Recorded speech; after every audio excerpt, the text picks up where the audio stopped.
Hello friends, welcome to perfect study. आज के इस वीडियो में हम लोग सीखने वाले हैं कि ब्याज कैसे निकाला जाता है।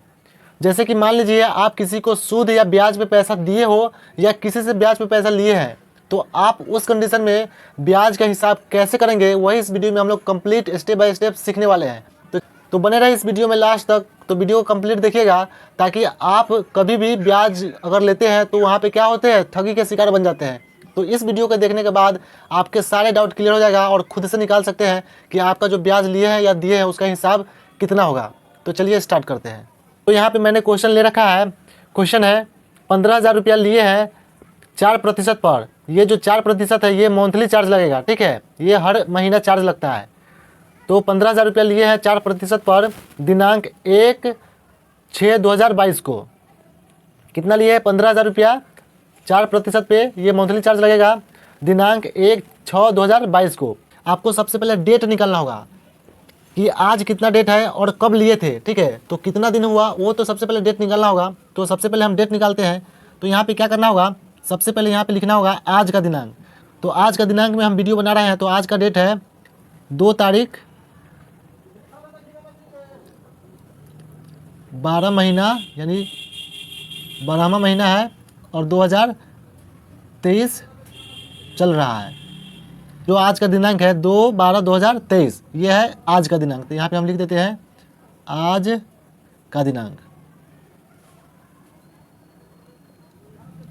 और नीचे में लिखेंगे जिस डेट को हमने पैसा लिया था, ठीक है। तो 15,000 रुपया लिए थे किस डेट को? तो 1/6/2022 को। तो यहाँ पे लिखेंगे नीचे 1/6/2022। तो यहाँ पे मैंने लिख लिया जो डेट को लिए थे, ठीक है।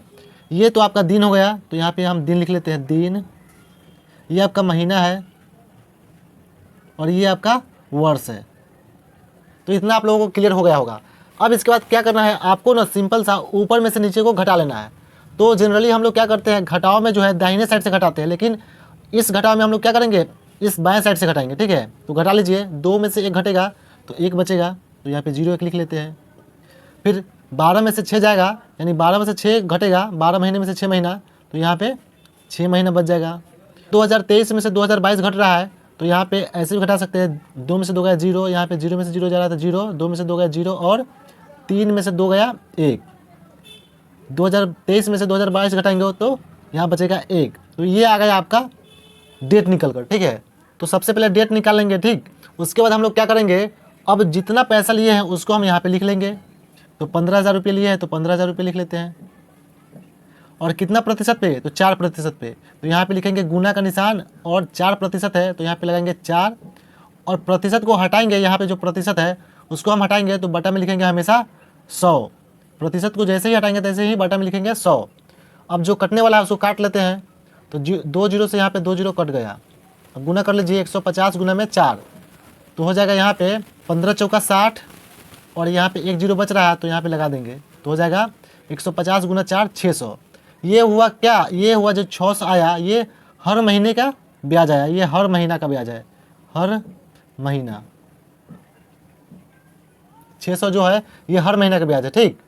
अब इसके बाद जो स्टेप है उसको आपको समझना है कि जो भी डेट को हम लिए हैं आज तक कितना वर्ष हुआ, यानी कितना महीना हुआ। तो यहाँ पे देखिए ये वर्ष है, 1 वर्ष 6 महीना 1 दिन। तो 1 वर्ष में कितना होता है, 12 महीना होता है, ये तो सबको पता है। तो 1 वर्ष में 12 महीना और ये 6 महीना, तो 12 6 18 महीना 1 दिन। तो यहाँ पे लिख लेते हैं 18 महीना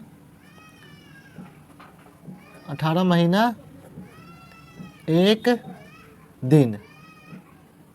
18 महीना 1 दिन टोटल जो आया समय 18 महीना 1 दिन। तो यहाँ पे देखिए हर महीने का ब्याज कितना रहा, 600 और हमें निकालना है 18 महीना 1 दिन का। तो सिंपल से क्या कीजिए, 600 में गुना कर लीजिए कितना से, 18 से। 600 में गुना कर लेते हैं 18 से तो 18 महीने का निकल जाएगा। तो 0 में 8 से करेंगे तो 0, यहाँ भी आ जाएगा 0 और 6 8 48, तो यहाँ पे लिखते हैं 48। अब इसके बाद करेंगे 0 में 1 से तो 0, यहाँ भी 0 आ जाएगा और 6 में 1 से करेंगे तो 6 ही आएगा। अब इसको जोड़ लेते हैं, 0 0 8 और 4 और 6 10। तो यहाँ पे आ गया 6 महीना का कितना ब्याज, 10,800। अब हमें निकालना है 1 दिन का। तो 1 दिन का निकालने के लिए हम क्या करेंगे, हर महीने का ब्याज कितना आया है तो 600। तो एक दिन का ब्याज निकालने के लिए हम क्या करेंगे, 600 में 30 से भाग दे देंगे। 600 में 30 से भाग दे देंगे। 30 से हम इसलिए भाग दे रहे हैं क्योंकि एक महीना का ब्याज तो 600 है, और 30 से भाग देंगे इसलिए कि एक महीना में कितना दिन होता है, तो 30 दिन होता है। वैसे तो 31 दिन भी होता है, 28 दिन भी होता है, 29 दिन भी होता है, लेकिन यहाँ पे जनरली मान के चलते हैं कि एक महीना में 30 दिन, तो इसलिए हम लोग 30 से भाग दे देते हैं। तो यहाँ पे कितना आ जाएगा, 0 से 0 कट गया और 20 तिहाई 60, तो यहाँ पे कितना आया, एक दिन का 20 रुपये आया। ठीक है, तो ये 18 महीना का इतना आया और ये आया एक दिन का। तो इन दोनों को जोड़ देते हैं और प्लस में जो मूलधन है 15,000, इन सभी को आपस में जोड़ देते हैं और जितना आएगा उतना ही पैसा हमको क्या करना पड़ेगा, लौटाना पड़ेगा। ठीक है, तो इन सभी को आपस में हम जोड़ देते हैं।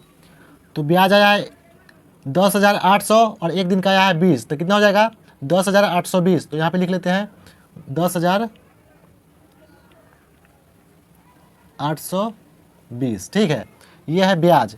और मूलधन कितना है, इसको हम लिख लेते हैं ब्याज। और मूलधन कितना है, मूलधन है 15,000, तो इसको भी हम जोड़ लेते हैं। तो 10,820 और 15,000 हो जाएगा कितना, 25,820। तो ये आपका क्या आया, ये आया आपका टोटल 25,820 जो आया, ये टोटल आपको यहाँ पे निकल चुका है।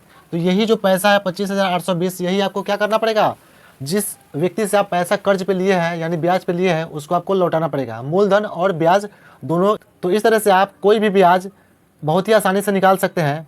सो आई होप यह वीडियो आपको अच्छे से समझ में आ गया होगा। तो इस वीडियो को लाइक और इस चैनल को सब्सक्राइब जरूर से कर दीजिएगा। Thank you.